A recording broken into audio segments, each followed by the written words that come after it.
અંજવાળું તો ભગવાને કર્યું, સૂરજ કર્યો, ચાંદો કર્યો, ચાંદરડા કર્યા, અગ્નિ કરી, પણ અંધારાને કઈ કરવું પડ્યું? એ તો એની મેળે જ આવ્યું ને. હારા ગુણ કરવા હાટું આપણે નિહાલ કરી અને મોટા મોટા આચાર્યો રાખી અને ગુરુકુળ કર્યા, પછી કોલેજો કરી અને એવું હારું હારું ભણાવવાનું કર્યું, પણ માણસને રિહાળવો થવાનું કઈ નિહાલ છે કે? માણસને લોભીઓ થવાની નિહાલ છે? માણસને ક્રોધી થવાની નિહાલ છે?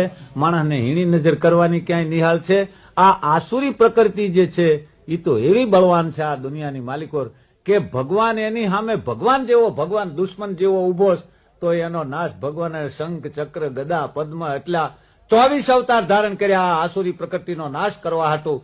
જય જય મીન વરખ કમટ નરહરિ બલિ વામન પરશુરામ રઘુવીર કિશન કીર્તિ જગ પાવન બુદ્ધ કલંકી વ્યાસ પ્રથુ હરિહંસ નવાંતર રસબદેવ હય ગ્રીવ ધ્રુવ વર્ધન ધનંતર બદ્રી પત દત્ત કપિલ દેવ સનકાદિક કરુણા કરો 24 રૂપ લીલા રચી શ્રી અગ્રદાસ પદ ઉર્ધરો જય જય મીન વરાહ કમટ નરહરિ બલિ વામન પરશુરામ રઘુવીર કિશન કીર્તિ જગ પાવન બુદ્ધ કલંકી વ્યાસ પ્રથુ હરિહંસ નવાંતર રસબદેવ હય ગ્રીવ ધ્રુવ વર્ધન ધનંતર બદ્રી પત દત્ત કપિલ દેવ અને સનકાદિક કરુણા કરો 24 રૂપ લીલા રચી શ્રી અગ્રદાસ